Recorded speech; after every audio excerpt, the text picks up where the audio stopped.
Ndiyanibulisa abantu bakaThixo wami abakholiwe basindiswa nabaseza ukholwa basindiswe egameni lenkosi yethu Yesu Kristu umsindisi nomfili wabo bonke abantu ukuze bonke abakholwa nguye babe nobomi obungunaphakade ongathandi bakuchabalale namnye wabo bantu abafeleyo uYesu Kristu.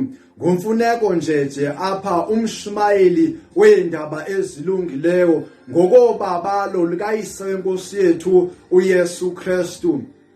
Namhlanje ndifuna ukushumayela ngesikhumbuzo sokubuya kwaYesu Kristu ngoba lena intshumayelo ofanele basishumayele oko sikhumbuze abazalwane sizikhumbuze ngentoba imini yenkosi yafika kufanele sihlale siyilungele ngoba usuku nosuku inkosi ngafika nanini na ngoba khona mnye wazi ixesha lokubuya kwakhe. Uthe masihlale siphaphile masihlale sihlakaniphile okwenyoka okwamajuba silulindele usuku lokubuya kwakhe.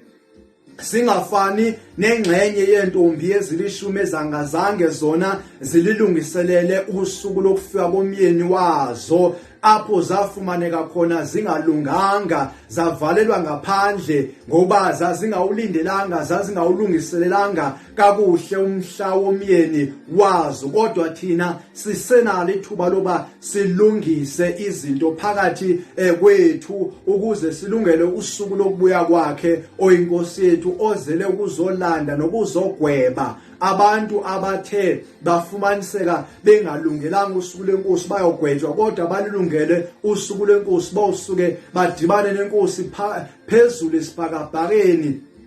Imizimba yabo iguquliwe, imizimba yabo bonke abalungele inkosi yethu ingesena kufa ikhawuliwe ngegama lenkosi yethu Yesu Kristu. Masifunde ke izwi lanamhlanje, sifunda isityhilelo 3 uverse 3. Khumbula ngoko ukuba utheni na ukwamkela kwakho nokuva ugcine uguquke ukuba ngoko akuthanga ulinde ndokufikela njengesela akusayi kulazi ilixa endokufikela ngalo. Lamazwi ngamazwi enkosi yethu Yesu Kristu athethwayo apha nguJohane esesiqithini sePatmos apho lamazwi eyalezwa khona uba makawaxelele owayephethe ibandla inkanyezi yebandla. Uthetha lamazwi kuba ufanele ba ukhumbule into bana mhla waliva izwi likaThixo wathini ukuva kwakho nento kobana uligcine ilizwi waliva uguquke ezindleleni zakho eziphambekweni zakho ulungiselele ukuba ulinde inkosi ngomonde ngokuba inkosi yethu uYesu Kristu iyosifikela njengesela iyosifikela ngexesha esingalaziyo. Fanele ke umzuzu nomzuzu usuku nosuku sibe silindile sibe sizilungiselela sibe siwagcina amazwi sibe sizikhumbuza ngamazwi inkosi yethu Yesu Kristu wathethileyo, amazwi emfundiso yakhe, amazwi kaMoya oyingcwele asinika yena ongumfundisi wethu welixesha, asibonisa izinto eziyimfihlo, asifundisa izinto ezibuya kuYesu Kristu ngoba kutshiwo uba uMoya oyingcwele uyakusifundisa izinto zezika Yesu Kristu ezisuka kuYesu Kristu. Ngoko ke awunalo ixesha lokuba uthi njengibulindile uthi njengibusenguqukweni uthi njengibusebenzele inguquko ube unomona. Awukwazi uba ube nomona wabanye abantu kwezinto abazenzayo ngoba awazi uba yiyiphi impilo abayiphilayo, luhlobo luni lwabantu awubazi. Ngoko afanelanga ube nexesha lomona. Umona wantoni uzilungiselela inkosi, umona wantoni ulindele inkosi ngoba ngomona uyona. Akufanelanga uba sibe nomona wezinto ezenzeka kwabanye abantu ngoba uThixo sibizela uba sizophila impilo ezingafani emhlabeni. Usinike uba siphile senze izinto ezahlukahlukene. Uyaphumelela nawe kuloo nto uThixo akunike yona noba ngabani incane ngoba uthi uThixo uba uthembeki kule nto encinci ngubani uyakuthemba entweni ezinkulu. Kutheni unomona wezinto ezenzeka kwabanye abantu? awukwazi ba ungahalela izinto ezenzeka kwabanye abantu, ingcebo yabanye abantu, impumelelo yabanye abantu, ngokuba awumazi ba lo muntu ophumelelayo uphumelela kanjani, uphumeleliswa ngubani. Ngoba ndiyakwazisa nansi into, uSathane indlela le akasebenza ngayo usebenzela uba aze awini isinitsi sabantu. Abanye uyazi uba xa ngabe uSathane ethe wathatha yonke into kubo baze baba ngamahlwempu, baya kumqalekisa uThixo, baya kumzonda uThixo. Ngoba sinawo umzekelo ophilayo ubhaliwe eBhayibhelini ongempilo kaYobu, uba wathathelwa yonke into. Ngoba uSathane wayesithi uba ngabe ndimthathele yonke into uza kuqalekisa Thixo. So xa uswele, xa ngabe uswele fanele kumdumisa uThixo ngokuswela kwakho, ungabi nomona wabanye abantu, ungahaleli impilo yabanye abantu, kodwa udumisa uThixo, uthembeke kuThixo, ulinde uYesu Kristu ngomonde. Ngoba abanye abantu kaloku benezinto nje, benemoto, benayo yonke into abanayo njengangoku ebonakala ngathi impilo eyona mpilo elungileyo nenhle emhlabeni.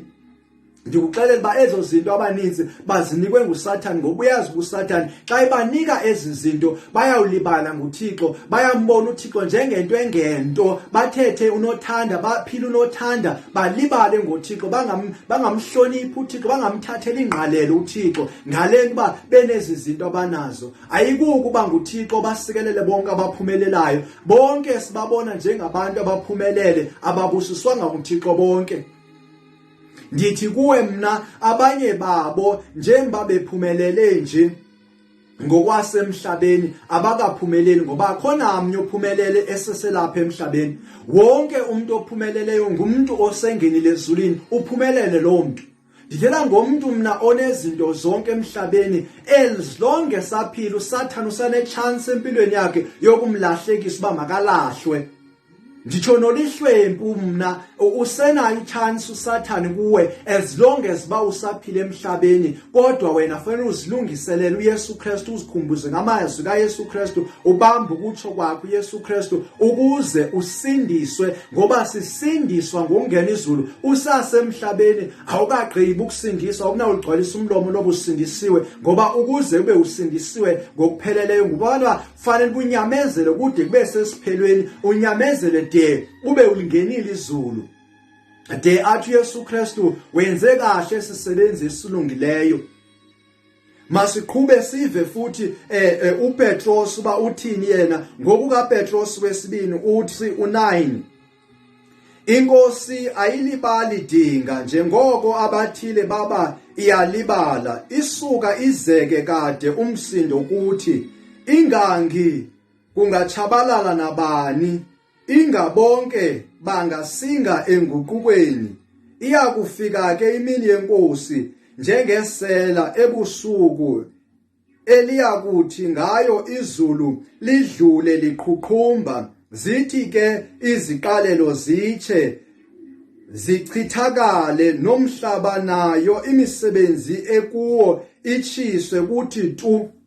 La ngamazwi kanantsika kaPetros. uPetros ke ubefundiswe kuYesu Kristu, ngumfundi kaYesu Kristu lo othetha izinto azifumene kuYesu Kristu. Uthetha ngesiphelo uba siyawuba njani, nesuku lenkosi baliyawufika ngoluphi uhlobo, luyafika njengesela singalilindelanga. Ngoko fanele basihlale silungile emawethu, fanele basihlale sizilungiselele wona lo mhla kaYesu Kristu wokubuya kwakhe. Ngoba uyabuya idinga kalibali, njengoba lo mhla sibona ngathi uyadileya. Abaninzi abanothi oko sazalwa kwakunje, okhokho bethu oko kwazalwa kwakunje, ilanga laliphuma empuma liyotshona entshonalanga, akho nto eguqukileyo. Kanti ke bayazikhohlisa. uYesu uyenza uba le mini uba ayiphushele emva, emane sicelela uba ingakafiki khawulezi ifike le mini ukuze siguquke. Injongo yakhe uba siguquke, elona thando lakhe ukuba sisindise kwintshabalalo, ukuba sisinde, ufuna sisinde siye enguqukweni. Ngoba liyeza usuku lizawufika njengesela. maye kuwe wena ongafuni ukukholwa, maye kuwe wena ongayifuni insindiso, ingabe uyobalekela phi, ingabe uyocatsha phi na? Ngoba siyeva ezwini kuba kuthiwa neentaba xa besithi mazibawele ziyawuthetha zithi nathi sinezethu izona sinakwazi ukunwela, imiqolomba soziwela abantu. Sindiswa ukuze uthi xa ufika umhla wenkosi ube ulungile, ube uyisisebenzi esilungile, samkelekile embusweni wakho uYesu Kristu, umgwebi wabo bonke abantu. Njengoba engumsindisi namhlanje, kodwa xa lifika usuku lakhe uzabe ngumgwebi, uzabe engasenasizi. Seke gweba ngokwemisebenzi yethu emhlabeni, guquka mntakaba uzithathele uYesu Kristu, kholwa ludaba lakho uYesu Kristu, udle ubomi banaphakade, ubuye uzobusa emhlabeni naye inkosi uYesu Kristu kule minyaka eyithembisile engamawaka. Egameni lenkosi uYesu Kristu ndiyakubusisa mna, makube kuhle kuwe ngoku kude kube kunaphakade. Amen.